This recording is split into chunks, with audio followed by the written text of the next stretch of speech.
Okay, in the first two videos of this three-part series, we read Tsubouchi Shōyō's Shōsetsu Shinzui, or The Essence of a Novel, part 1, chapter 1 through 5.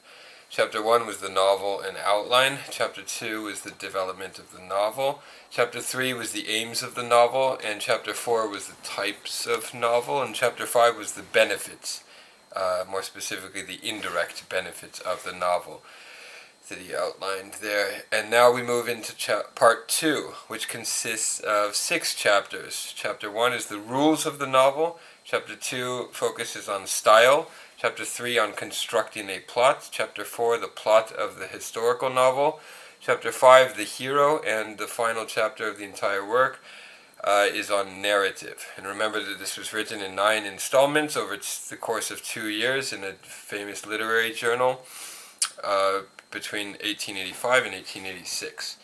So hopefully I will be able to get through this entire part 2 in this third video so that we don't have to make a fourth, but we'll see what happens. And keep in mind that when people comment on this, when scholars comment on this work, they usually focus on the chapters of the first section, part 1, the first part, rather than part 2. So this section that I'm about to read now is often overlooked, and there may be some very important passages in this, and we will want to identify those as we read. And after I finish the recitation video with some scattered commentary, I will also make a study guide for this whole work in order for us to delve more deeply into the text and into the background and into the ideas that are put forth, both explicitly and implicitly, and so forth. Alright, part 2, chapter 1, the rules of the novel. Let's put it on scroll here. The rules of the novel. An introduction. All things in the universe. Wait, let's see what we have here. All things in the universe are governed by natural laws. The seasons rotate in fixed order throughout the year as darkness follows light in the course of the day. If even nature is subject to regulation, how much more so are the works of man? How can they exist without it? The humblest task depends for its completion upon a set of rules. There is an art to painting and a rhythm to music, poetry, dancing, each has its canons to guide later learners.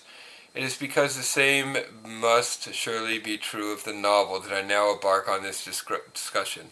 I should note that Ishikawa Jun, as I explained in my fourth completion nearing book on Ishikawa Jun in his critique of modern Japanese literature, talks about this idea that begins really with Tsubouchi Shōyō in his work and continues through other theorists of the novel, and namely it's the idea that the novel has rules to it, and if you could just master these sort of scientific universal rules of the novel, then you can write novels on your own and understand the novel in a deeper way and so forth. And Ishikawa Jun is very critical of this idea, and he rejects the idea that the novel can be described in sort of positive scientific terms, and he puts forth a different a different kind of theory of the novel, which I call an apophatic theory of the novel, borrowing that term from theology, but that's a topic for another day. Continuing with Shōyō's idea or theory of the novel and its rules. Continuing, no doubt there are some who have formed the mistaken opinion of the novel as a rambling tale hastily dashed off by the author as his fancy takes him, without rules or standards. So underline again, rules, standards. He's used these 3 times already. He's trying to put forth a very bummei kaika, or sort of scientific, civilized, westernized theory of the novel in this work. He's trying to raise it to the status of high art, as we discussed in the previous videos. They are victims of the superficial view, who have failed to comprehend the true nature of the novel. The characters and events of the novel, unlike those of any ordinary biography or history, are entirely figments of an author's imagination. They are pure invention.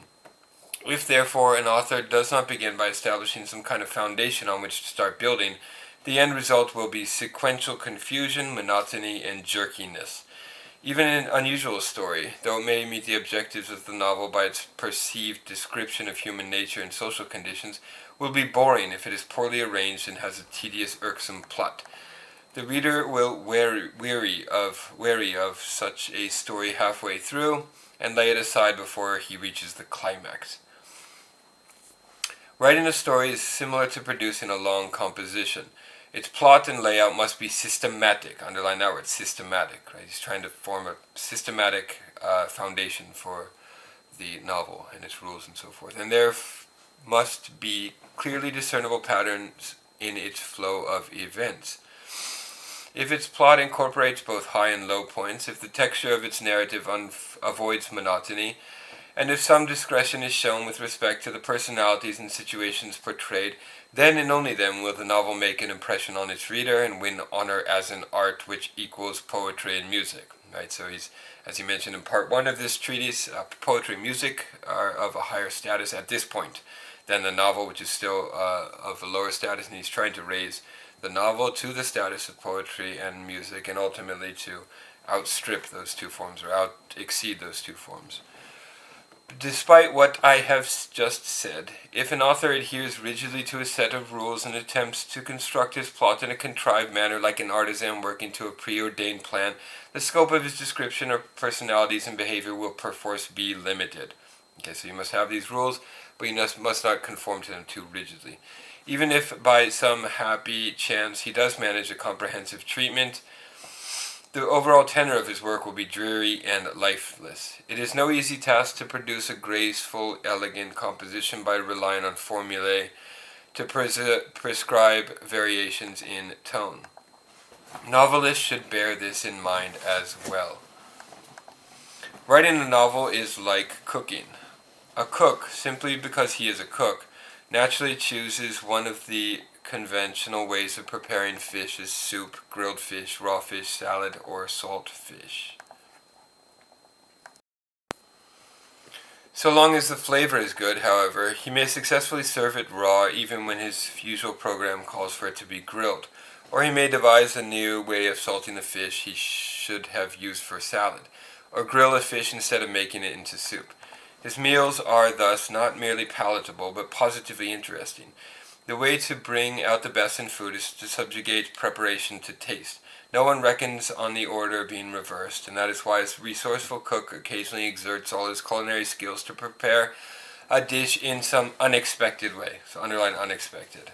Right? You must conform to all these rules, abide by all these rules, but you must mix it up a bit and throw some things in there that are unexpected. The key to the novel lies in a similar approach. The most important thing is to make an impression on the reader. Rules are used in constructing the plot in order to prevent the readers becoming bored and to elicit the reader's admiration. They are therefore of secondary importance, a means to an end, and the means must be made to fit the circumstances. Okay, so rules are important, but they're of secondary importance. Some laws are immutable. Okay, laws, underline this. Rules, laws, standards, regulations, all these terms that he's talking about. Some laws are immutable, but by no means all. A novelist who sees a chance to move his reader should adapt himself as a matter of course to the demands of the occasion. Quick-wittedness of this sort goes by the name of talent, and should be practiced in all types of writing, not just the novel. Those who do not pay attention to it will fall short of the perfection they desire. Regrettably, they will kill that which they desire to bring to life. Generally speaking, rules may be thought of as resembling advice, helpful if given before the event. To point out an error while the thing is in train may lead to its rectification, but there will be something clumsy about the handling of the project, and the end product will be marred. Rules operate on the same basis, a fact which should be fully understood before work is begun on the plot of a novel. If an author fails to realize this, and sticks rigidly to a formula like someone measuring up dimensions with a ruler, he will end up with a novel cast in a rigid mold, irritating to read. Experienced writers occasionally succeed by chance. Beginners often expect to succeed and do not. A great deal of thought must be given to the matter.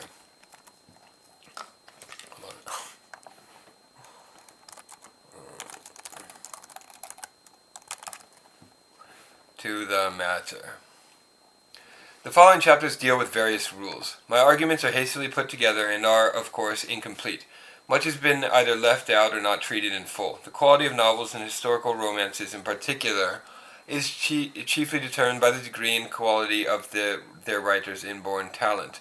No amount of memorizing guidelines will make someone not so gifted a match for a person with that instinctive flair which has nothing to do with rules. Baking once went to Kyoden and asked to be taught how to write gesaku. But Kyoden, Santo Kyoden, and Takizawa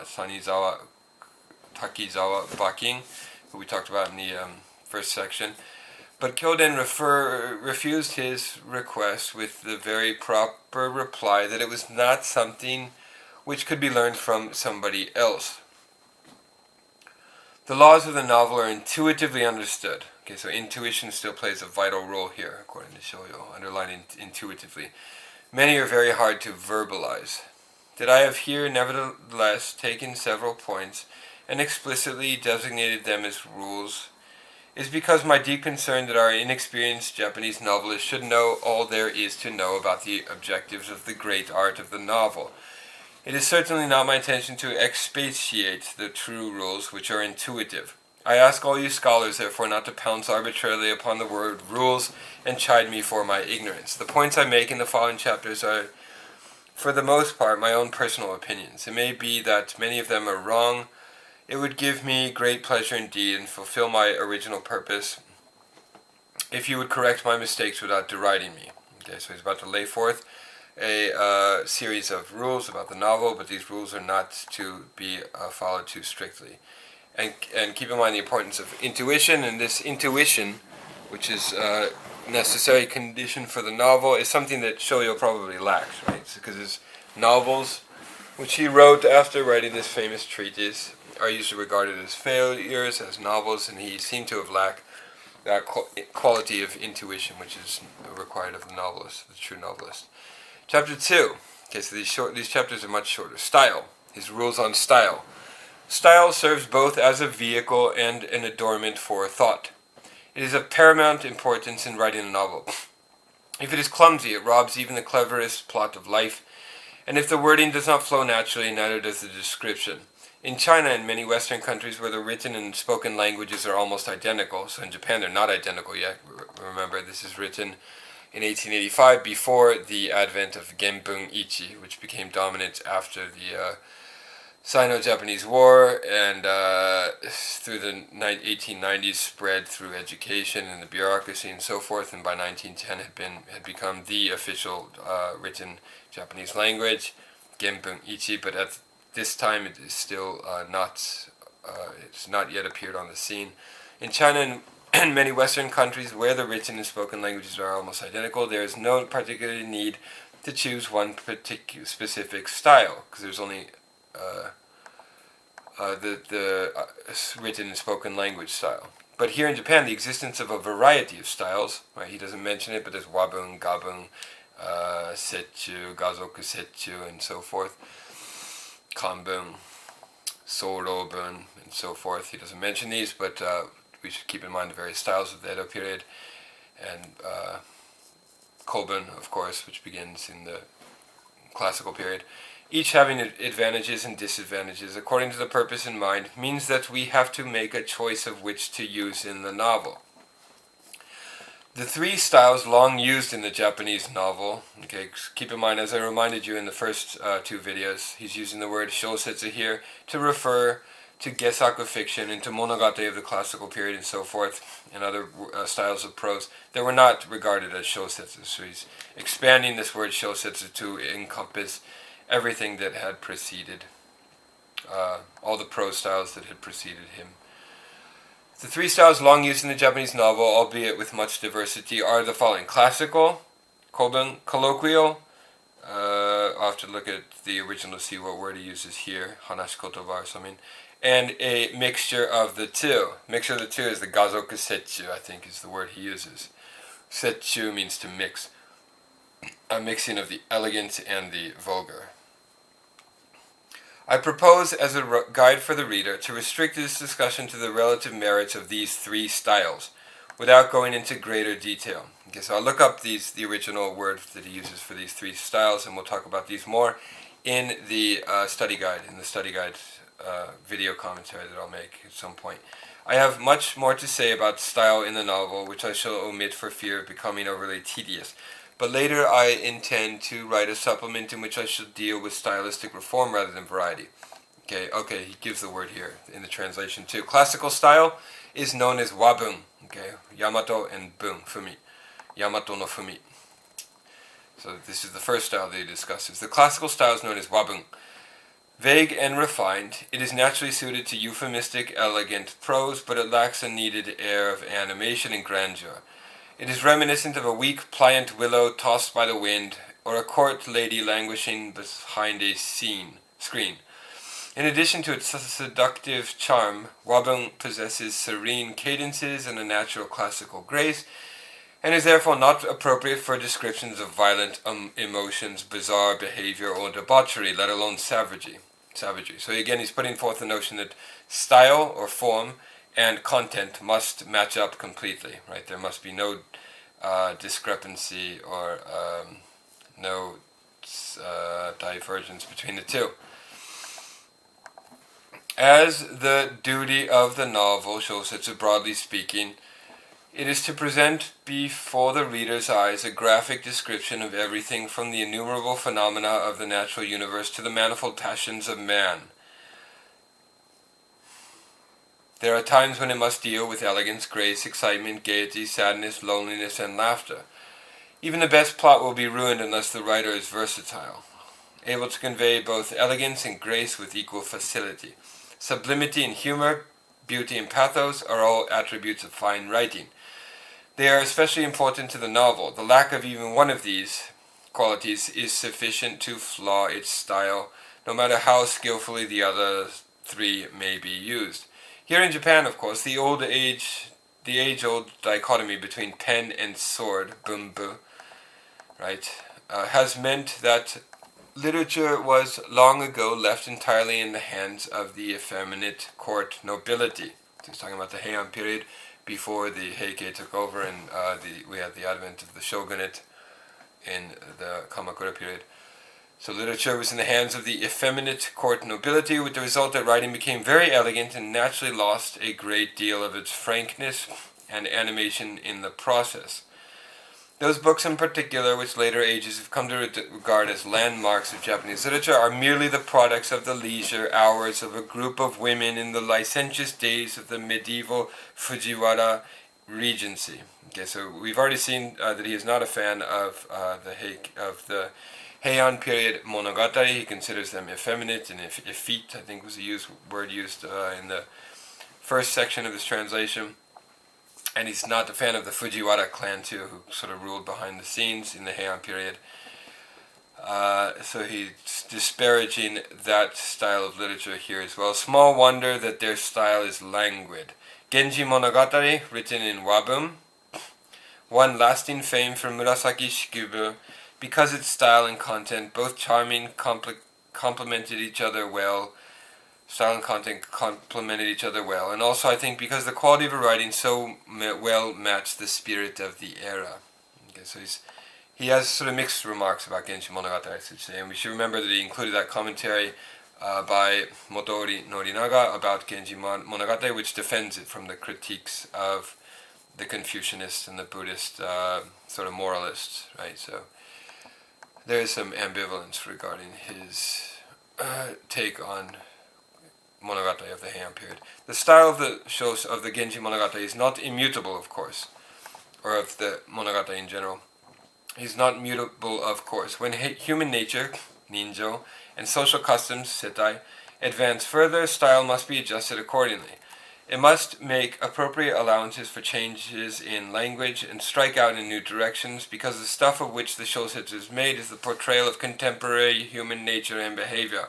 So again, he's emphasizing his point that the content, the proper material of the true novel is contemporary human nature and behavior, and the accurate or direct representation of those two things. Even Murasaki's talent would be hard-pressed to produce a description of our present society in the pure wabun of her day. The following extracts from Genji Monogatari give us some idea why. Genji visiting the child Murasaki. Okay, so Murasaki Shikibu's wabun style fit the needs and the demands of the day of the classical era, but they are not appropriate for the writing of the modern world, he's saying here. And he quotes this passage from the Murasaki chapter, Shōnagon yo naoshi kitari tsuran wa izura. Miya no owasuru ka tote yori owashitaru mikoe ito rau tashi. And then Genji responds to Murasaki, Miya ni wa aranedo, mata omoi shi hanatsu beu mo arazu.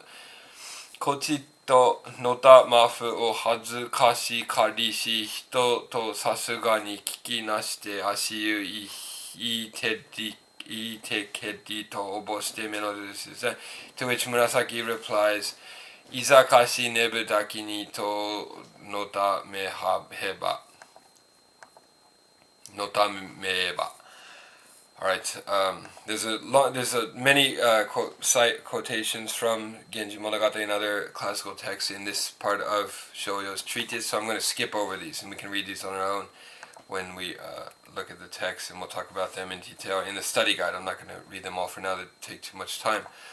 Fujitsubo, visiting her son to announce her decision to become a nun, says the following. Then another extended quote that shows the style. His point here is about the style, right? The elegant wabun style, gives another example of it, and then the narrator describes Genji's exile in Suma in the following way, Tsuki to aka o sashi irite, and then a long quote, Genji replies, Izukata no kumoji ni wa re mo maoyoi, nan tsuki no miruran koto mo hazukashi. Describing a violence in another passage, okay.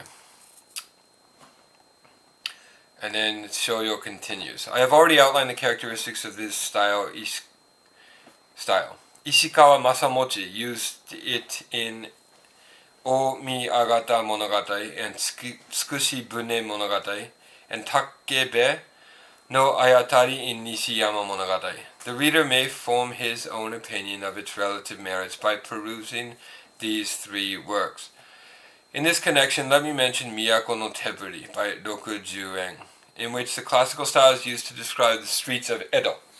Okay, so this is a poet from the Edo period, not a poet, a fiction writer from the Gesaku writer from the Edo period, gives the following description of the streets of Edo. The taverns of Bakurocho,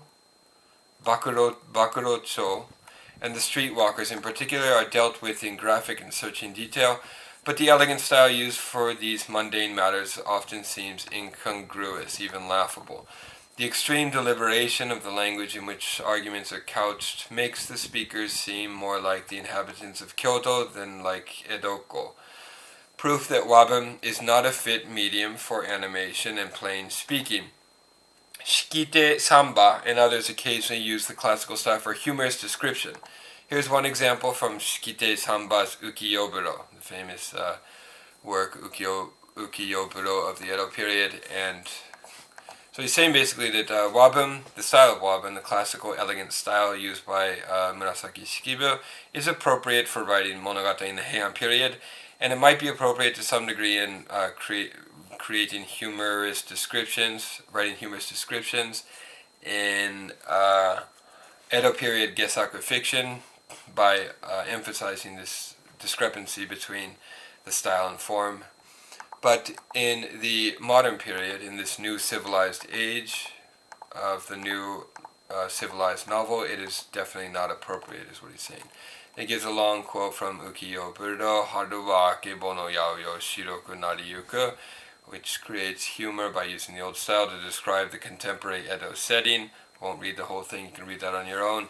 The above excerpt is not written in pure classical style, of course, but neither is it what I call a combination of classical and colloquial. It's not Gazoku Setchu either.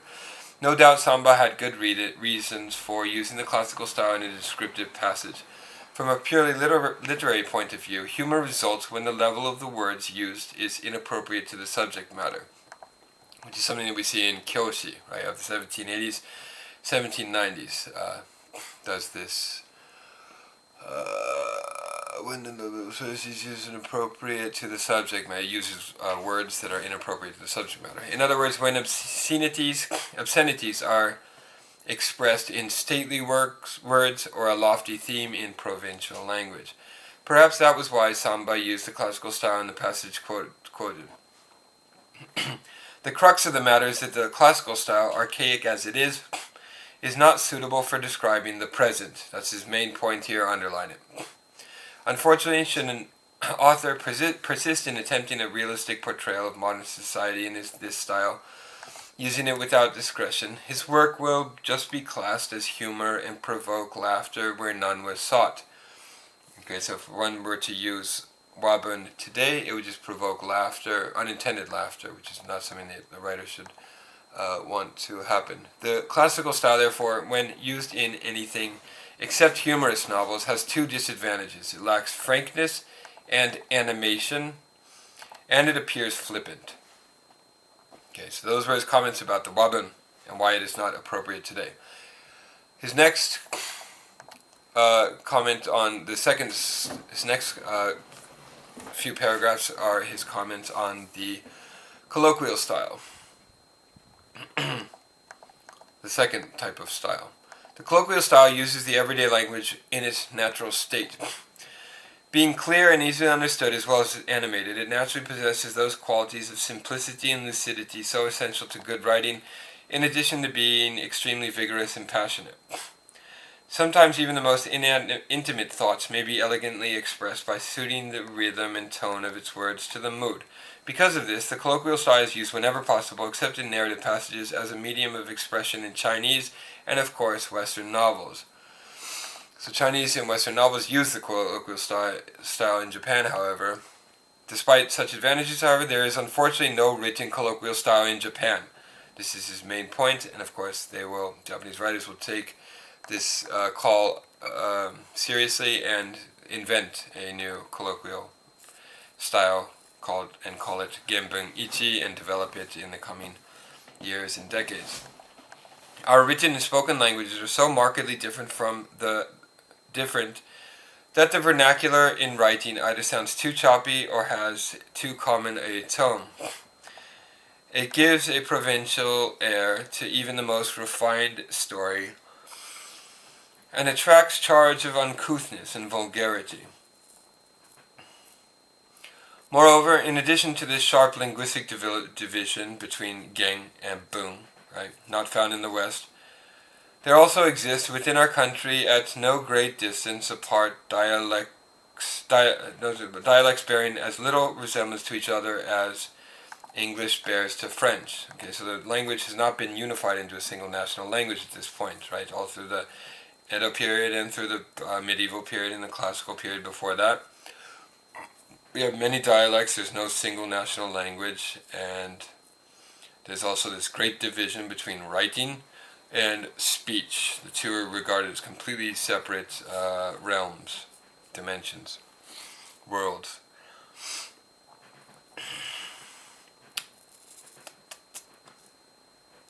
And this is part of the reason why I was talking with a Japanese art dealer the other day about language and how in the West, in England and the United States and France and Germany and so forth, high school students or even grade school students have no trouble reading works written in, say, 1820 or 1750 even, or even Shakespeare. We struggle, of course, to read Shakespeare in high school, but we can still wrap our heads around it and make out its meaning. That is pretty much unthinkable in Japan today. Students are unable to read anything written in Kyu kanji, with the old kanji, but even if the kanji is converted from Kyu kanji to the Shintaiji or whatever it's called, they're still unable to read anything written before, say, 1910 or 1905, because the grammar is very different.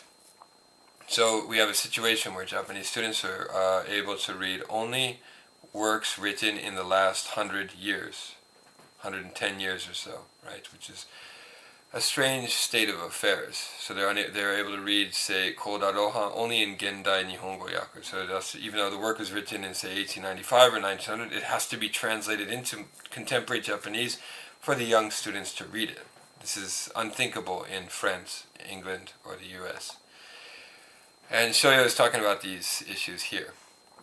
The use of colloquial Japanese in historical novels is therefore not only awkward but quite unjustifiable. It may be used most felicitously in novels of modern life, being appropriate to the tone, but even then a certain amount of thought and selectivity is necessary if success is to be attained. As readers of the Taminaga school of writers will be aware, even they, in passages where severity is called for, use theatrical-sounding dialogue to fill out those parts where the colloquial alone is not sufficient. Baking once said, quote, "Both the standard language and dialects appear in books written in the colloquial style in China. That is the way everything is done. Confucian, Taoist, and Buddhist works one expects to be written in standard language, yet Nite Zensho and Shushi Gorui are partly colloquial, and Kiko, Shinji, Shokan, Joben, Kido, Roku, and Ko Meizo are entirely so." There's notes about each of these works he's citing. Baking is citing. Baking continues, "Earlier writers keep the two separate with the result that although their style is very elegant, it lacks fluidity because it does not draw strength from the marvelous power of the spoken language. How much greater are the divisions within our written language, between its Chinese and Japanese, classical and colloquial, and modern and archaic elements? Anyone venturing into the literary world today must be well aware of them. How very difficult it is. The writers of such ancient tales as Taketori Monogatari and Genji Monogatari probably took no special care in choosing words for dialogue. They just recorded verbatim the normal speech, even dialect of court nobles at the time. Naturally, though, that speech was not rough. Although both classical and colloquial expressions were common in the speech of court ladies, later ages considered these clever men and women authorities on wabun because of their very high rank and their literary talent. We may therefore regard the ancient Soshi Monogatari as being written in the colloquial." Okay, so he's making the point that we consider this style wabun, a very elegant written style today, but it is simply colloquial language of their day. They're writing the language as they heard it and as it was spoken in the upper echelons of aristocratic society. He continues, "The written languages of China and Japan, though different, resemble each other in that neither can do full justice to a description of human nature, ninjo, and social conditions, setai, without using colloquial vocabulary. Even so, the unintelligible hybrid forms of colloquial speech in circulation today cannot be written down verbatim. In my own opinion, we should avoid adulterating our speech with low-class gibberish." Okay, so the quote from Bakin ended up there. I think Twine forgot to include an end quote there, and at some point Shōyō starts commenting on the Bakin quote. It's not really clear where that ends, but this last part of the paragraph is by Shōyō. And he's saying basically that colloquial language was necessary, and it was formed the core of the classical wabun style, but colloquial language today is not sufficient because the colloquial style that people speak is vulgar, and this is not the style that we should use. Continuing, he writes, "The spoken language does indeed have many drawbacks, as Bakin points out. While I cannot argue with what he says, neither can I entirely agree, and so I propose now to explain something of my own views on the colloquial style." Okay, so here he elaborates on his own views on the colloquial style. "The description of human nature, ninjo, and social conditions, setai, furuzoka, is fundamental to the novel." He said that about 10 times already. That's his main thesis of this work. "It follows that when it is lower class society that the author is attempting to describe, the language used by the characters must necessarily be plebeian in character.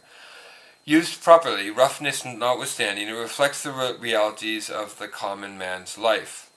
It cannot therefore be claimed that there is no place for colloquial style in the modern Japanese novel. So there is a place for it, mainly because the chief protagonist of the modern true novel should be, in his view, a plebeian, somebody from the middle class, not the upper echelons of society. They dominate the court aristocracy in the monogatari form, but they are not the proper subject for the new novel," he is saying here. Following, of course, the novels of 19th century Britain and so forth. Dickens and Fielding, he continues, used any amount of slang in their words without attracting criticism. Fielding was often attacked for being coarse, but coarse in content rather than style. Not only, therefore, is there nothing to prevent the use in an appropriate context of even dialectical corruptions or elliptical patois. Such may even add to the effect. The Japanese vernacular, however, Japanese kogo, however, is verbose to a fault, because it's too wordy, Japanese language, Japanese vernacular. Strident and grammatically uncoordinated as well, it does not flow smoothly in passages of narration, relating the background to things, or a description portraying the appearance of nature of things.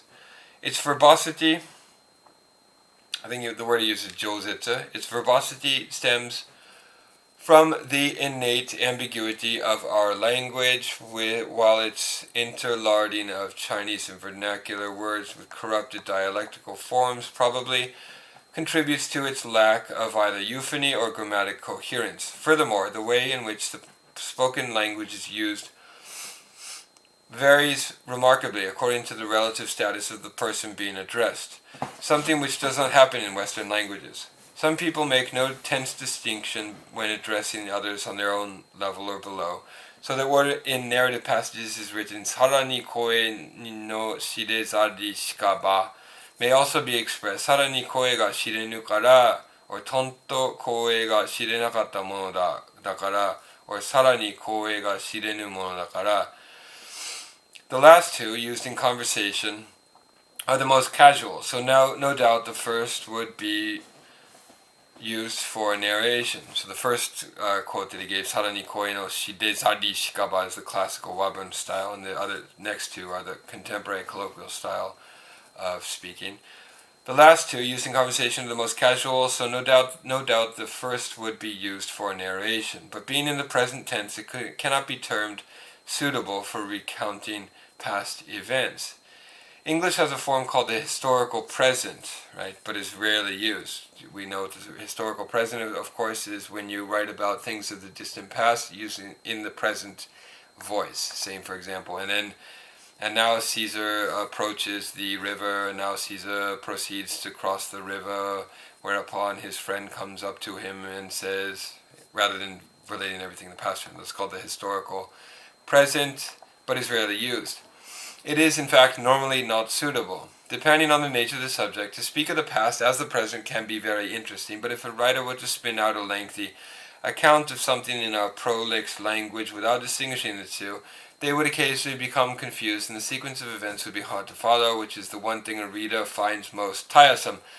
It is my firm belief before that, underlined, the passage is already underlined for you, that while there is no reason not to reproduce the colloquial language in the dialogue of a story, as long as it remains in its present unrefined state, it ought not to be used in narrative passages, as I fear the development of the story would suffer. Okay, so the colloquial language should be used when rendering the dialogue, when describing the dialogue and so forth, but not in the narrative passages, not in the jinobun, as it's called in Japanese, right? Because the development of the story would suffer. And this point he's making about present tense and past tense is, of course, a very important point. In Japanese, if technically there's no present tense in Japanese, there's no past tense in Japanese, there is only, what's the word I'm looking for? Register. There's a word that grammarians use when talking about Japanese grammar. I forget what it is right now. But this is a tension that you will see in Japanese literature from this period on. A lot of times when describing events that happened in the past, they will still use the dearu mode, or des mode, or de mode, rather than putting everything in the past tense, right? Because that's how Japanese people speak, right? When you describe something that you did yesterday, a lot of times you don't end it in the ta form, you end it in the du form. Alright, continuing. The following is an extract from one of the ninjōbon of Shōtei Kinzei. Ninjōbon, the melodrama genre of fiction and melodrama that was prominent in the early 19th century, first half of the 19th century. A member of the Tamenaga school, Tamenaga Shinsei, so the great founder of the Ninjōbon genre, and one reading will suffice to give an idea of its good and bad points. And then he provides an extended block quote from one of the works, Ninjōbon works by that author, and I won't read the whole thing, but I'll just read the first few lines. Kodo muni no masu dao nagara namaji nasake ni hikasarete so ga mama chouja ga moto ni modori. And so for the Minamoto it says, O de kasu kasu sore de koso bushin no tsuma hikyo nantoka, and then miseji totte. Alright. The passage is written in what is called colloquial style, but colloquial language accounts for only 80% of the whole. Some classical diction has been blended into the narrative sections, perhaps to overcome the difficulties I mentioned earlier. Whilst the difference in wording between dialogue and narrative is only to be expected, there is surely nothing pleasing about destroying the internal coherence of one of them with anachronistic expressions. The words I have underlined in the above passages, for example, are theatrical. No one would employ them today. They are not in harmony with the words around them. So again, everything has to be in harmony. Style and content must be in harmony. He's saying in here they are not in harmony, therefore it's a bad passage. The author does not necessarily deserve a reprimand for this. He used them because everyday speech is too awkward. But they do detract from that charm of movement which is the quintessence of the colloquial style. The colloquial style used in the new novel must be smooth. There must not be anything jarring about it. This naturally undesirable state of affairs comes about because the incompatibility of style and content prevents the mood being given the full expression it deserves. As I remarked earlier, using the colloquial style in a historical novel may prove most unsatisfactory. What is needed is a combination of both the classical and colloquial styles. That's his main conclusion here. Underline this sentence. What is needed is a combination. Okay, so you don't want to go entirely with the colloquial style, and you don't want to go entirely with the classical style. You want to combine them. So he's advocating here a gazoku setju is what he says should be used. I have also mentioned already that the incorporation of a certain amount of classical diction makes it much easier to write narrative passages in novels even of modern life. Okay, so a certain amount of classical diction is a good thing and makes it easier to write the narrative passages even in modern life. To combine colloquial dialogue with classical colloquial description is not easy, however, and requires a great deal of care on the part of the author to succeed. If you were to follow a description passage in Bakin's favorite style with such dialogue as beramme or oyashinasa ina, often used by Taminaga Shinzui, the two would be at odds and the colloquialisms would naturally strike a jarring note. On the other hand, slanting narrative passages too much toward its colloquial style in an attempt to eliminate the conflict is bound to detract from descriptions of magnificent spectacles. This is where the greatest difficulty lies. If the colloquial style is to be effective, a new method of using it must be devised. It will not do at all to try to use Bakin's style for description and Shunsui's for dialogue. That method is clumsy. It would have been better to write a Ninjōbon style in its original form. The vernacular may appear to be erratic, but such is not at all the case. Aspiring authors should give a great deal of thought to these points. My readers are very much mistaken if they think that I have been surreptitiously denigrating the spoken language by saying that it lacks euphony and is full of linguistic corruptions. Okay, so he's not denigrating the spoken language at all. Language is spirit. Style is form.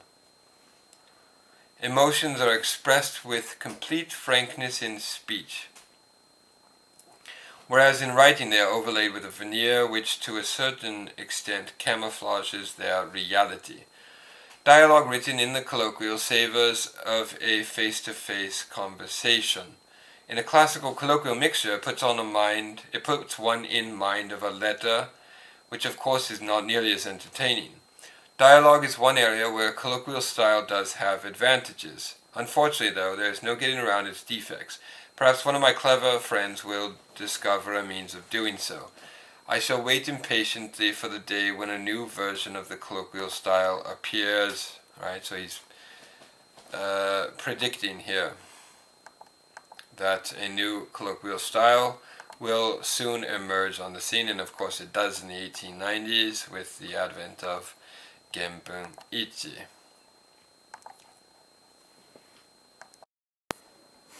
Okay, continuing, let's pick up the pace a bit here. The next section of this chapter is on the third style that he cites above, the combination of the classical and colloquial styles. And there's a note about that, and I think the term that he uses in the original text, Japanese text, is gazoku setchu. The classical colloquial combination divides broadly into two types, namely yomihon style, which is the genre used by Bakin, and kusazoshi style. In the A, okay, so he starts with the yomihon style, A. Okay, A, the yomihon style. In the style used in yomihon, classical words account for 70 or 80% of the whole in description, and 50 to 60% in dialogue.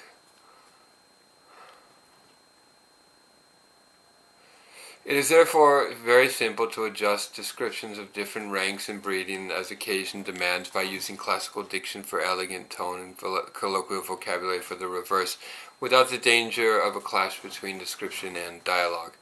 Even Chinese words are occasionally employed to compensate for deficiencies in our own language, so that passages full of beauty and grace are delicately shaded in with wabun, the monogatari style, elegant classical style, and gaps in descriptions of grand and fiery scenes are filled with Chinese expressions chosen for their vigor. Realistic representations of backwoods scenes may be achieved by increasing the vernacular content to 60 or 70%. Okay, realistic representation of backwoods scenes, increase vernacular content. On the other hand, the proportion of classical content may be boosted to 80 or 90% to reproduce the speech of the ancient courtiers. Okay, so when you're reproducing the speech of ancient courtiers, employ the classical content, classical style. I do not think any other style is as eminently suited to the historical novel. So the yomihon style is best for the historical novel. It is not impractical even in the social novel, but there, perhaps, the kusazoshi variant of colloquial style is marginally better, because the rather idiosyncratic dialogue of yomihon style is often quite different from modern speech. And this makes it seem more natural not to use it in the social novel. When the blending of classical and colloquial elements is well handled, this is really the only style suitable for the historical novel. Getting the proportions right is not easy, however, and the crudeness of attempts made by amateur would-be authors can be horrible to behold. I propose now to essay an examination of one or two of the trouble spots. One danger lies in leaning too heavily towards the classical tone, a mistake often made by writers well versed in classical studies in their first attempt at yomihon style. I guess too much classical diction and classical tone is something to be avoided in the yomihon style. Either they concentrate their attention on grammar, making no effort to distinguish between very different ranks in speech, and producing an uneven, unpleasant style, or they think only of rhythm, so that their work is reminiscent of choka, the sort of one of the first forms of Japanese poetry in the Nara period. Choka, included in the Man-yoshu, dies out pretty immediately after that. Of choka or imayo, the style of contemporary songs writing today, ima-yo, and often lacks animation. Of course, the presence of a proportion of classical vocabulary makes it natural to continue using classical Japanese grammar, but to make this grounds for dwelling on grammar to the exclusion of that portrayal of human nature and social conditions, which is the novel's main concern, is totally unproductive. Okay, human nature, social condition, ninjo, setai, is unproductive. The second danger lies in favoring the colloquials too much. Okay, so the first danger is in favoring the classical tone and diction too much. Second danger lies in favoring the colloquial too much. When a writer not very familiar with wabun rashly attempts to incorporate a large number of colloquialisms in his text, into his text, it often happens that he drifts into a style similar to that used in Jōruri texts or hauta. The rhythm of the text may be smooth, but the tone is so common it hardly bears reading. Such works as Segawa Joko's Teishin Roku are open to this charge. There's a note about that, we'll check that later. The combination of style is best exemplified in such great novels as Hakken Den by Bakin and Bishonen Roku by Bakin. A few excerpts will suffice to convey a general idea of it. Kono manna ue no hokuro sae itsui naru wa oyako no shirushi. And so on and so forth until the following final line. Namida katsuyu no hito shizuku. That's from Bishonen Roku. You can look at that in detail on your own. I'm not going to read the whole passage. And then another passage from the same work. Mise nang tote no waza nari keri. Tada basa iwan kau yute. Kyakumo Ardajimo, another long extended passage. We'll skip over that for now. We can analyze the style of these passages later. Twine provides no translations here. Hito ni miseba yatsu no kuni ni. And then hito mo shigoro ni nari ni keri. And then another passage from the same work. And finishing with Ima ni hajimenu ryōkyō no onna sake koso katajike de. Okay. The extracts, Shōyō continues, the extracts given above offer only an outline of this style. They are not sufficient to reveal it in its entirety, but I think they make clear the ways in which it differs from the other two styles. As I said earlier, classical words make up 70 to 80% of the narrative in Yomihon, while their proportion in dialogue is 50 to 60%. Okay, so that proportion decreases when you get to the dialogue section. In the Jinobun section, the classical phrases, the classical tone and so forth make up 70 to 80%.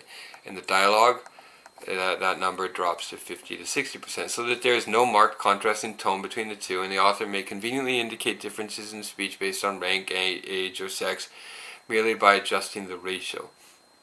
It is this which makes it the best style for describing both scenes taken from the distant past and from all levels of society.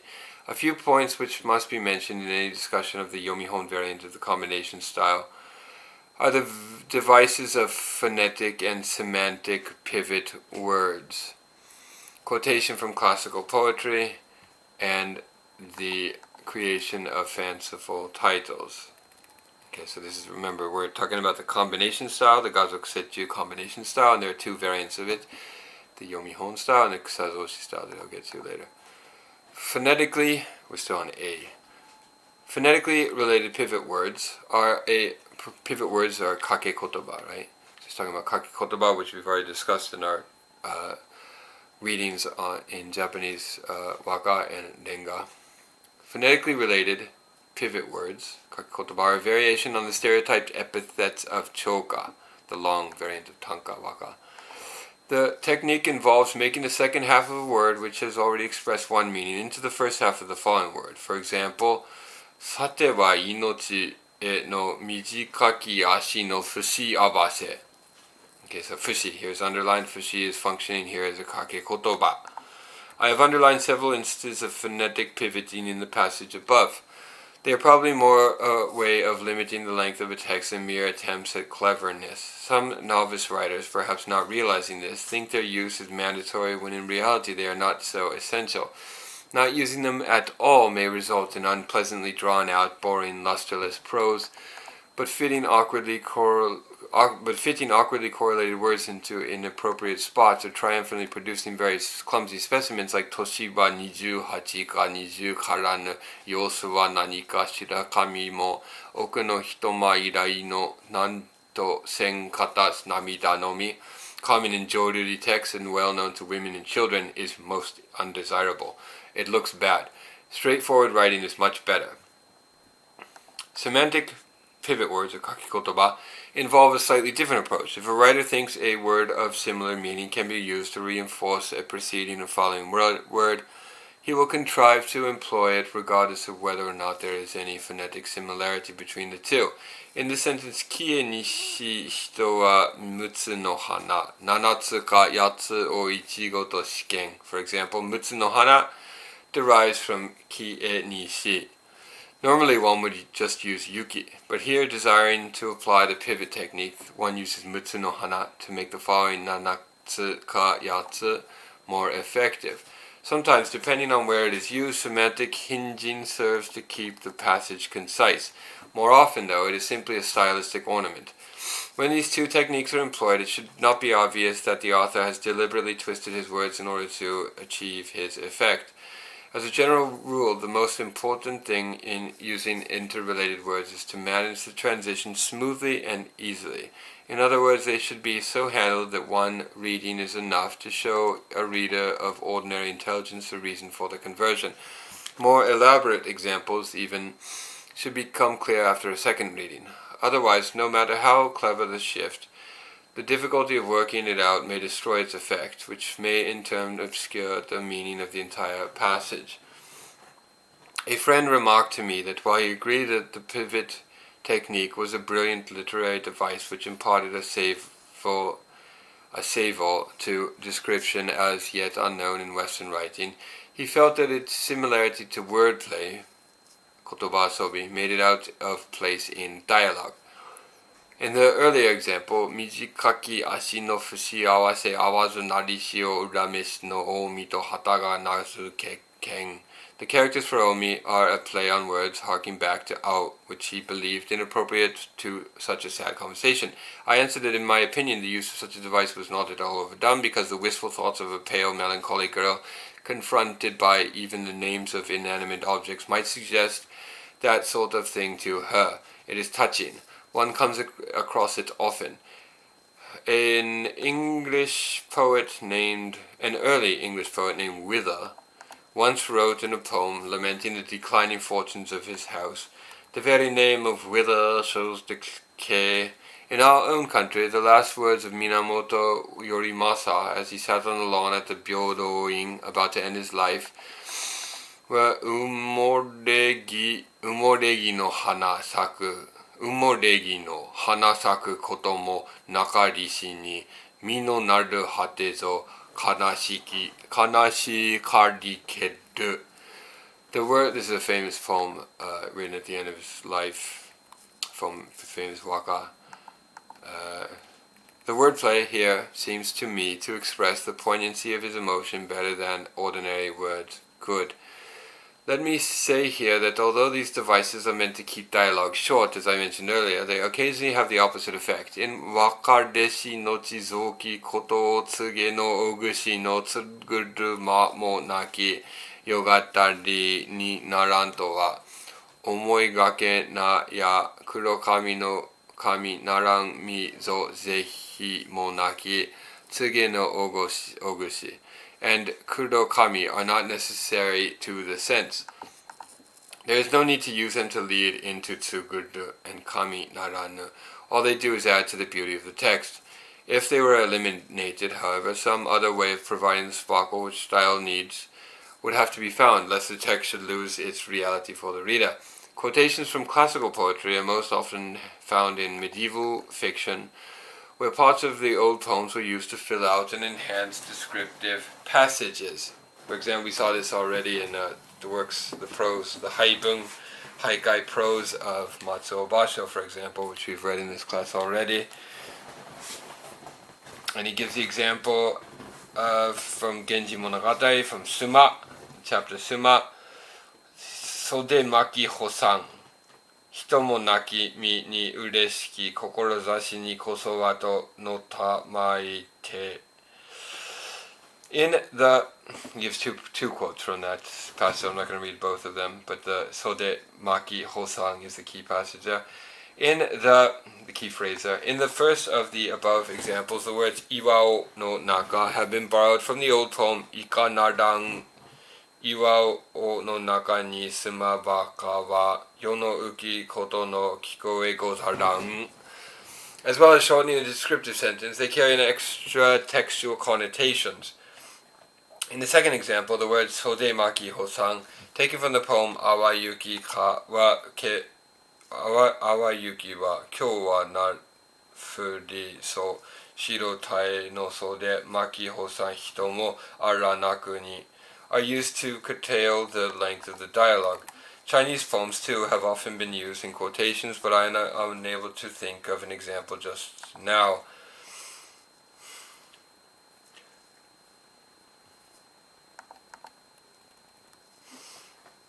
I'll think of an example. There were many examples that we saw in Matsuo Basho's Haibun prose, for example, when he quotes out of the blue, he'll just suddenly quote a poem from, or a line from Dufu or Li Bai and so forth.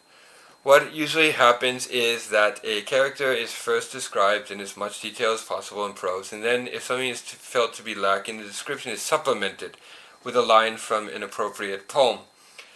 It is a device often used in Western novels. Some try for the same effect by inserting a Chinese poem of their own making after a description of scenery with the words masani korde, but this lacks the elegance of classical poetry. Okay.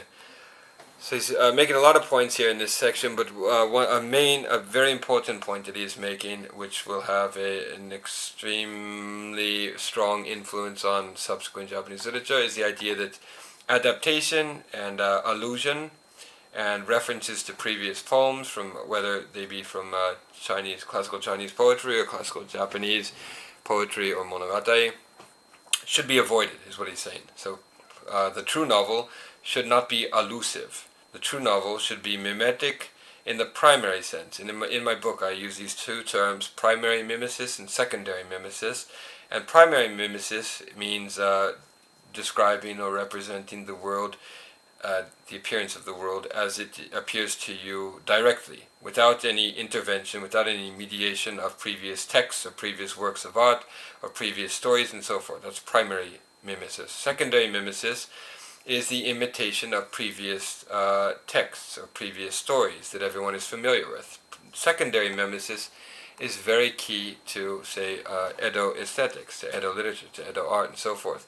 But when we get to the modern period, Shōyō, in this passage here, in this section and elsewhere, is saying that the new novel must be primary mimetic oriented, primary mimesis oriented, rather than secondary. We must throw away secondary mimesis as an option even, right? These are mere, what's the word that he just used above? He said they are mere supplements, right? This kind of supplementary use of allusions and references and quotations and citations from previous works is a mere crutch that writers use when they are unable to convey the reality of what they are trying to convey. Therefore, we should get rid of this crutch altogether, right? So this epistemological shift, you might call it, that starts to see the use of secondary mimesis, parody, including parody, allusive variation, all that stuff, which had been central to Japanese aesthetics for centuries, is now regarded as a crutch all of a sudden. Of course, this epistemological shift would not have been possible without the influence of Western ideas that were flooding Japan at the time. Okay, just keep that in mind as you read this section and the following sections. Moving on. The choice of title, of course, is entirely up to the author. He need follow no prescribed rule. The little I have to say is meant only as a suggestion. To use rows of characters like a couplet of poetry as a title in the manner of Chinese novels is dated, but to begin each chapter with a bare number and a resume of its contents is too dull. In the West, quotations from old poems are occasionally substituted for titles, and some Japanese authors have been known to use haiku. Both methods appeal to me. While any manner of caption will do, the rubric should be as eye-catching as possible, as it is that which attracts the reader's attention. As all my examples of the Yomihon style have been drawn from the works of Bakin, there must be some who misinterpret this to mean that I am advocating imitation of his style. Such is not at all my intention. Alright, we already know that this is not his intention, given his remarks on Bakin in the first part of this treatise, many of which were negative, but not entirely negative. Such is not at all my intention. I have merely used his style to illustrate the way in which the classical and colloquial styles can be blended. Okay, so Bakin does have good qualities, namely the way he blends classical and colloquial styles, using mostly classical in the Jinobun descriptive narrative passages, and then lowering that number to 50 or 60% in the dialogue passages. This model is not necessarily a bad thing. I've merely used his style to illustrate the way in which classical and colloquial styles can be blended without at any time advising taking him as a model. So he should not be taken as a model, but he offers sort of one example of how these two styles, classical and colloquial style, can be blended. He is indeed a master of this particular style, but his own special brand of writing is particularly his. No one else can imitate it. The harder they try, the less they succeed. Writing should be flexible. So again, his emphasis on flexibility, on being pliant in one's style, of using many styles at once, drawing from intuition, not adhering too rigidly to any set of rules. Writing should be flexible. Its only constraint should be that its classical and colloquial elements be well blended. And I think if Shōyō were around today, he would look at the contemporary novels of the last 50 or maybe even 70 years or so, and say that they are too colloquial. They have lost the classical style too much, so that writing today is very banal, or mumi. What's the word in English for mumi? I forget. And colloquial elements be well blended. To concentrate on emulating Bakin's style will lead to the kind of circumscribed writing I spoke of earlier, stilted and mannered, as if someone blindfolded had tried to pour water into a cup. Adjusting the proportion of classical to colloquial is like mixing wine with water. This is an important metaphor. The users here underline it. As if someone was blindfolded, taken adjusting the proportion of classical to colloquial is like mixing wine with water. I think this passage here is often cited in studies of this treatise. Classical is wine, colloquial is water. It is difficult for a blindfolded person pouring wine to judge the exact amount because he pours it little by little for fear of overfilling the cup. If he hurries, the wine might overflow and stain the matting. Not to pour wine enough is gauche, of course, and stains on the matting are unsightly. When water is added to the wine, the quantities of the important thing, they should be adjusted so that the flavor of the wine is not lost. Okay, so he would say that the novels today have too much of the water so that the flavor of the wine is lost altogether. Wine offered to a non-drinker should be well watered. To a drinking man, much less so. The proportions, however, are entirely up to the author, who needs no instruction from anyone else. He should taste and test it himself, using his own discretion to decide what amounts make the best mix. Okay, so the proportion between the two the ideal proportion between the two will depend on each work and the intent of each author. The wine is classical vocabulary, the water colloquial vocabulary. Blending them together in one style is exactly like mixing wine and water, an idea which should appeal to devotees of the combination style. Because this is a very important passage that basically defines what he has in mind by the Gazoka Setchu style and how they should be mixed together. One of my friends once said to me, quote, "A lot of novelists these days seem to be fascinated by Bakin. They devote all their efforts to imitating him, but the styles are starved, gaunt, and in extreme cases dead. How laughable. Bakin's own marvelous style was a synthesis of the styles of works like Genji Monogatari, Heike Monogatari, Taiheiki, Suikoden, and Saiyuki. It was the fruit of his own endeavors." Okay, so he single-handedly produced this synthesis. It did not exist before he wrote it. He produced the synthesis, and he did it rather well, he says. But the writers who imitate Bakin are unable to do it as well. There are times when it is slipshod or labored, but because Bakin's facile pen produced those awkward passages in response to the demands of an occasion, they are sometimes, depending on the circumstances, more to be praised than condemned. Perhaps this is because his talent automatically kept them within bounds. But some of today's authors copy both the good and the bad in him. Perhaps they just do not think about it, or else they lack his skill. They rejoice in plucking out even the stilted expressions from his text and forcing them in after phrases where they do not belong. Surely they are making a great mistake. What they ought to do, if they want to learn what style to use in a novel, is to go back to Bakin's starting point, savor great works like Genji Monogatari and Heike Monogatari and Taiki, and then strike out on a new path of their own. The classics are masterpieces of elegant prose. If authors would only study them and blend their styles into a composite, there would be other outstanding literary talents to praise besides Bakin, whose most successful imitator even could never become more than just a latter-day Bakin without immense effort. A style synthesized from those of the ancient novels, on the other hand, would belong to its creator rather than to someone else. Its user could compete with Bakin, perhaps even outstrip him. Would not that be a more enjoyable prospect? End quote. I could not agree with him more.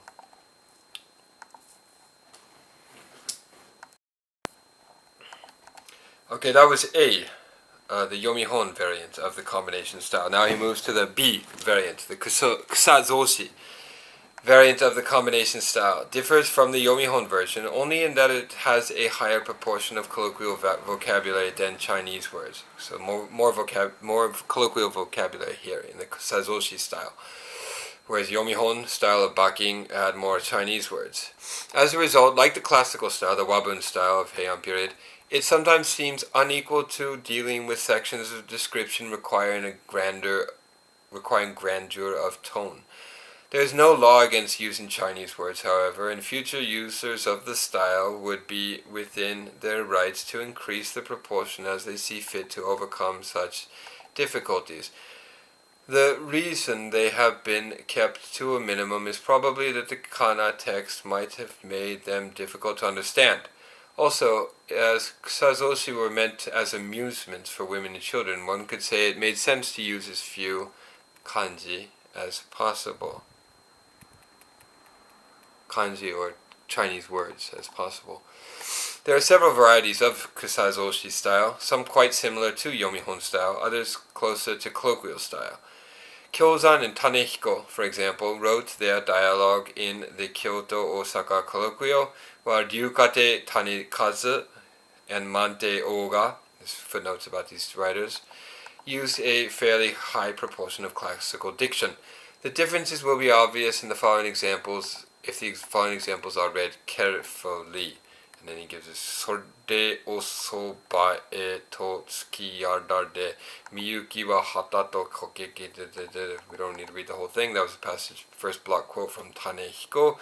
Then another block quote from Tanehiko again, which ends with the following.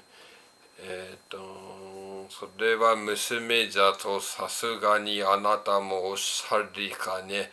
ひょんなことでやりつかへしつ私が目にかからぬととんとは手はつかぬところ. Both these passages contain many colloquial words which resemble the old Kansai speech more than that of Edo speech. As the language of that area is not very far removed from classical diction, it's an interesting point that Tanizaki would take up, I think, after Tanizaki left Tokyo and moved to the Kansai region. I think part of the reason he did so was he felt that that region and its speech patterns and its style of thinking and so forth was closer to the Heian period than the modern Tokyo was. Right, so Shōyō is making that similar point here. Words which resemble the old Kansai speech more than that of Edo. As the language of that area is not very far removed from classical diction, it may be that the author's aim in using it was to minimize any clash between dialogue and narrative. And he gives another example here, Ina ina, sorde wa itsuwari naran by Tanekazu. Long passage there, we can analyze that later and see how it's an example of the Kansai dialect, which he believes is closer to the classical Wabun style of Murasaki Shikibu and so forth. And then full quote there, okay. And then Shōyō continues, it is almost impossible to distinguish the two passages above from the Yomihon style. Both the dialogue and the narrative of Inaka Genji, note about this, work from the Edo period, sort of parody of Genji Monogatari, are heavily laced with classical words, perhaps because although Kusazoshi style incorporates a good deal of modern colloquial, to use the colloquial alone would be inappropriate for descriptions of life in a much earlier age. To sum up, while Kusazoshi style is the best style suited to novels of modern life, it still will not do for historical novels. There is something of a gesaku atmosphere about colloquial dialogue used to represent the speech of those who lived in the Ashikaga or Hogen periods. It lacks both the ring of truth and any harmony of sentiment. Not only that, some parts of the dialogue may prove impossible to express in the modern idiom, because as human nature and customs have changed over the centuries, so also have the words in daily use. Even supposing an author were able to use his talent to camouflage that particular problem, others remain. I see no prospect of getting rid of them all. When Kusazoshi authors write historical tales, for example, they usually incorporate into the dialogue of heroes or men of rank a liberal amount of classical vocabulary items, replacing sonata with okoto, shikajika shade with shikajika shitamae, and so on. In the dialogue of lower class characters, however, one finds words such as gozanse and nikurashi. What this amounts to is that the gap between the by and large domestic tone of the lower class scenes and the historical tone of the domestic tone of the lower class scenes and the historical tone of the upper class scene is so wide that the observant reader might be forgiven for thinking that the two sets of characters come from different eras, if not different countries. Were authors to try to get around the difficulty by increasing the proportion of classical words in lower class dialogue, their style would probably become Yomihon style, and the special advantages of Kusazoshi style would be lost, and this would be a pity. Still on the same subject, this sort of thing has been happening quite often in the theater recently. The plays at the Chitose Theater is a case in point. In the dialogue of Shizuka Gozen, Yoshitsune's concubine, footnote about this, we find such expressions as okotora, shikajika ashitsuruzokashi, the formal declarative nani nani saretari, and the literary shikajika sarezozuya. Yet the divided lines spoken by a succession of actors in the dialogue of serving maids in the self-same kyogen, needless to say in the scenes of lower-class life, are so vulgar as to bear no resemblance at all to the speech of Shizuka Gozen. A search would doubtless turn up all manner of other inconsistencies and irregularities, but because they are part of a play, they pass virtually unnoticed.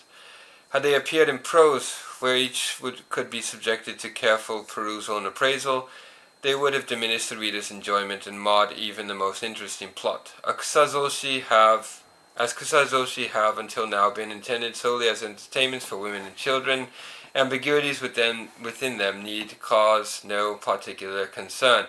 But any future author designed to write a novel in the Kusazoshi style will first have to fashion it into a suitable medium for art by eradicating this problem. The Kusazoshi style, then, is certainly not suited to historical novels. Again, there's main point here about Kusazoshi style, the B style of the mixed style. It should be reserved for novels of modern manners, Fuzoka, right? Kusazoshi style should be used for a Fuzoka style, or for portraying the third of the correct, proper objects of the modern novel. Ninjo, Setai, and Fuzoku.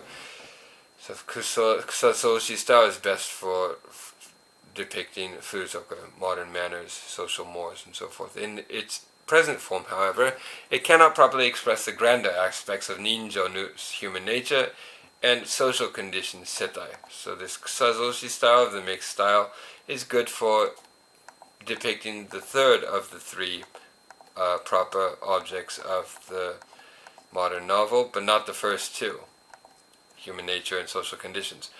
So the authors will naturally have to use it carefully and to a certain degree refine it. Okay. So again, we should note that Shōyō is not advocating any of the styles that he's elaborating and articulating. He's advocating a mixture of all of these, and a mixture, just what elements go into one style will depend on what one is writing and the intent behind one's writing. Actually, historical novels were the forte of the authors of the Bunka Bunsei period, when many outstanding writers of the genre appeared. A novelist writing today would find it very difficult to improve on Bakin's masterpieces. He would do better to abandon that idea and instead devote all his efforts to planning the best modern novel ever seen. Okay, so rather than simply mimicking Bakin, rather the modern novelist should focus on planning the best modern novel ever seen. First, of course, he would have to seek out the most suitable style for such a task and adapt it to meet the demands of the social novel. The obvious contender is the kusazoshi style. Perhaps Japanese novelists of the future will exert themselves to refine it and to create the perfect modern novel. If slow-witted would-be scholars mock the kusazoshi style as being too uncultivated, it is only because they have failed to understand what the novel really is. Okay, so again, there's a lot of ambiguity and ambivalence in this text that is often forgotten or effaced in the summaries of this work. He is not saying throw away all the styles of the past, all the Gesaka styles of the past. In this passage, he's actually advocating that writers continue to employ the kusazoshi style of the Edo period. So this is not a rejection of the Edo period. So this reading this treatise as a kind of radical break between the past Gesaka Edo period fiction and the modern period is not really an accurate reading of the text. And I think Shōyō himself would have been startled at the way that subsequent generations would read this work, and he would argue that you're misreading it, and that's not what he's advocating at all. It is only because they have failed to understand what the novel really is. The aim of the novel or shōsetsu is to make an impression on its readers by portraying man's nature, ninjo, and customs, setai, fusoga, with total realism. So again, he's defining the aim of the true modern civilized novel in a kind of this formula that he keeps repeating. The presence of colloquial elements in its style, provided that style itself is sublime, will not rob it of its place alongside painting, music, and poetry as a great art form. Okay, so vulgar or lower or colloquial elements are absolutely essential even to this new civilized novel shōsetsu that he's advocating. I might point out that although the style of most serials published in the miscellaneous sections of furigana newspapers recently has been kusazoshi style, it is a greatly improved version. Okay, so the kusazoshi style is still alive and well, he's saying, in the 1885s in the newspapers, and moreover, it's an improved version of this earlier style. The main improvement is the substitution of Tokyo speech for the Kansai colloquial and dialogue, so that it now resembles colloquial style, Shunsui's style, Tabenaga Shunsui's Ninjōbon style, more than Tane Hiko's style. The change has come about naturally ever since Tokyo was made the capital. One contributing factor has been that newspaper serials, however ridiculous their stories may be, generally treat them as if they were fact. Naturally, therefore, the character's dialogue must be written in the contemporary Tokyo colloquial. Meiji authors, however, are not the first to use the Tokyo vernacular in kusazoshi. Okay, so the old kusazoshi is written in Kansai style, but the newer version of the kusazoshi is written in Tokyo vernacular. beginning with the work of Nisei Tanehiko. So the Meiji author is not the first to do this. Other previous writers, such as Nisei Tanehiko of the Edo period, we may find many examples of this kusazoshi style, but in Edo style, Edo dialect. We may find many examples of it also in the kusazoshi of Nisei Shunsui and others. Social novels in those days, though, rather than being openly presented as novels of manners, novels of Setai and Fuzoka, were disguised in historical form, with the result that some classical diction and some Kansai dialect were mixed in with the Tokyo idiom. It was by no means Edo speech in its pure form. Lately, various clubs such as the Kana Club and the Domaji Club have sprung up here and there. Some people are attempting to reform written Japanese. While their experiments are both proper and promising, I do not think that the supremacy of either the Kana or the Roman script is really their ultimate aim. So he's referring here to those reformers in the Meiji government and so forth who said the Japanese writing system is too complex altogether, and in the new spirit of democracy and the leveling out of society and the development of a single national unified language, let us get rid of all these complicated scripts altogether and simply write our language, our newspaper articles, our novels and so forth, our textbooks for education system in either kana or in Roman script. Right? Obviously they failed, and kanji, katakana, hiragana still exists today. And incidentally, there would be another movement of this sort after the war in 1945, at the end of the war. A lot of the Americans and those that associated with the American view of things advocated that they get rid of the complex script system altogether and replace it with Roman letters. And that, once again, failed. The long-range goal of these kindred spirits is to unify all countries into one vast republic with as far as possible a common political system, language, and customs. Okay, so today these people would be referred to as the globalists, we might say. Their ultimate aim, the globalists, to use the sort of conspiratorial, that term preferred by the conspiracy-minded wingbats and so forth, their ultimate aims is, in the event that this happens, can therefore be only to improve the Japanese language and make it the same as Western languages, or to make Western languages the same as Japanese. As the civilization of the West is far in advance of ours, of course, to realize the second of these alternatives would be well nigh impossible, which is why learned men sympathetic to the idea established the Domaji Club as a stepping stone to realizing the first. Okay, there's this admission by Shōyō that Japan is still behind the West and still has catching up to do. Now that this has been said, surely it is obvious that neither the Kana Club nor the Domaji Club is an end in itself, but a means to an end. The Domaji Club is closely attuned to that ultimate aim. It therefore seems very natural that scholars and experts should come together to research the subject. The Kana Club, on the other hand, resembles, as it were, a stepping stone to a stepping stone, a rehearsal for writing a Roman script. If that is in truth its purpose, why have its members not set out along an easier shortcut? Is it not of overdoing things to do the same job twice? Surely it is more imperative to begin devising a new style which can be written in Roman script in cooperation with the supporters of Romanization. The kusazoshi style is the simplest and smoothest. Polished up a little, who knows whether it might not become a fine, thoroughly versatile style. Okay, so let's develop this kusazoshi style even more, he's saying, so that we may employ it in the new novel that I am advocating. It is far superior in some ways to the indigestible combination style Kana Club supporters have lately persisted in using.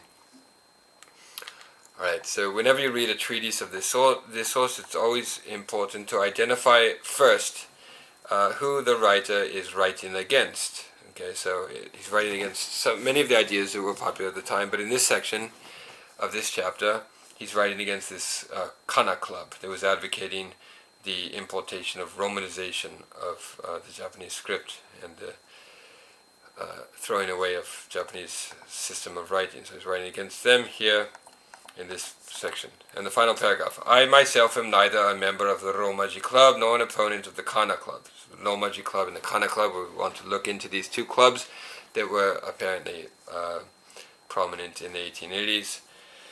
And I'll include some information about them in the study guide. I have led the discussion onto them not by design but by chance. It may be that I have misunderstood the objectives of the Kana Club and that they are not as I have represented them. If so, I trust that its members will not call me too harshly to account. Alright, that's the end of chapter 2.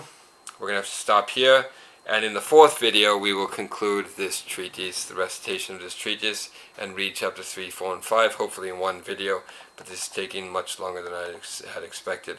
If you have any questions, email me. Goodbye.